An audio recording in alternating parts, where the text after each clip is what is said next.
Welcome to Africa at the United Nations. Achieving and maintaining peace and security requires the collective will of the community of nations gathered here. It requires that the UN Security Council should be a more representative body and inclusive.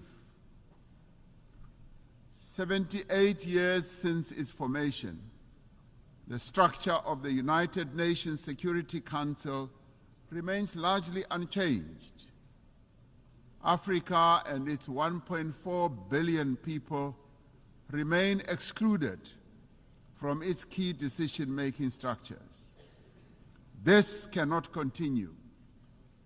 The Security Council has not fulfilled its mandate to maintain international peace and security.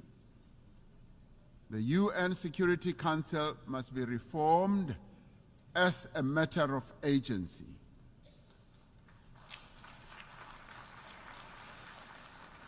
We would like to see the Security Council being more inclusive so that the voices of all nations can be heard and be considered. It cannot remain an exclusive club of just 5 nations to the exclusion of the many nations in the world. Africa stands ready to play its role in building a safer global order by participating in the work of the UN Security Council on the basis of respect and acceptance. The African Union and its member states are engaged in mediation, in dialogue and diplomacy across our continent to create conditions under which peace and development can take hold. There must be greater collaboration between the United Nations and the African Union towards resolving a number of conflicts and also in addressing the root causes of conflicts that continue to rage. Pandemics and endemics pose a serious threat to us all. We are concerned by the spread of mpox across the world and in Africa in particular. We urge the international community to mobilize vaccines and other medical countermeasures for deployment where they are most needed. Economic prosperity is key to sustainable peace. Through the Africa Continental Free Trade Area, we are establishing the foundation for a massive increase in trade and investment and infrastructure in our continent. The AFCFTA will further integrate regional economies and accelerate Africa's industrialization and economic growth. The climate crisis is now a full-blown climate emergency in the world. It impacts very devastatingly to both countries and citizens of many countries. Extreme weather, such as flooding, fires, and droughts, are becoming wreaking havoc on societies, economies, and the livelihoods of ordinary people. Despite being least responsible for climate change, developing economy countries, and particularly African countries, are bearing the brunt of what they did not create and are in the front line. As South Africa, we remain committed to contributing our fair share to reduce global emissions, guided by the principle of common but differentiated responsibilities and respective capabilities. We have adaptation and mitigation programs and policies in place and have passed a climate change law to further support our emissions reduction targets. It is essential that climate actions do not deepen global inequality or stifle the developmental aspirations of the Global South.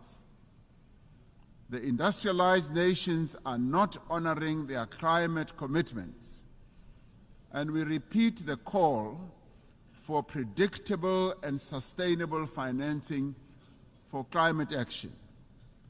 We must operationalize the agreed-upon climate financing and capacity-building instruments to advance mitigation and adaptation. Pursuing sustainable development necessitates that those with greater means should support those who lack them. The world faces annual financing gap of some $4 trillion to achieve sustainable development. We call on better resource countries to scale up their levels of support to developing economy countries. Debt is the millstone around the neck of many developing economy countries, stifling their potential and development. Debt servicing is robbing a number of countries of much-needed funds to support health, education, and social spending. South Africa endorses the United Nations Secretary General's call for the reform of the global financial architecture to enable developing economy countries to lift themselves out of the quicksand of debt. We must commit to systems for financing development that are more accessible, agile, and equitable. In 2025, South Africa will assume the presidency of the G20. We will use this important role to advocate for the peoples of Africa and all of the Global South, for their development and advancement. South Africa welcomes the adoption of the Pact for the Future and congratulate our sister country, Namibia, as well as for the Federal Republic of Germany for having ably steered the United Nations towards the adoption of the resolution in this regard.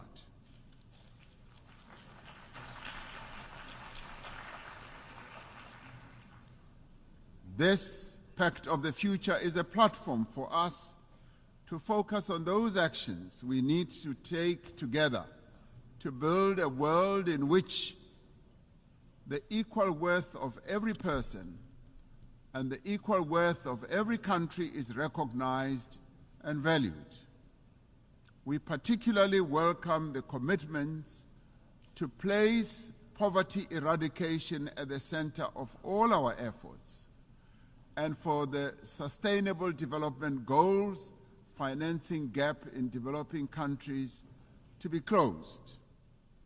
The disparities in wealth and development within and between countries is simply unjust and unsustainable. We must continue to strive for equal treatment, for equal opportunity and advancement for all individuals and all nations. The Pact for the Future must reinvigorate international solidarity, like veins that carry sustenance to every part of the body. Solidarity is the lifeblood of human progress. It binds us together to nourish the greater good. It is achieving the greater good for the common good to which we all strive.